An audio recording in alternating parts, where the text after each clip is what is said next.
Okay guys, so we got, this is what, like 6 now. This the liquid membrane has been applied to the areas, and we're going to put some granules on it to match that, the existing roof.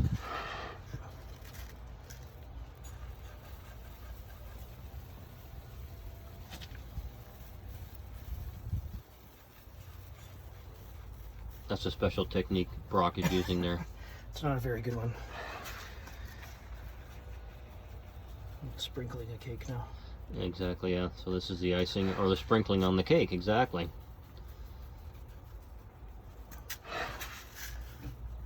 So we'll let that just settle in there, and then you can always brush off the excess after everything dries. And that's it.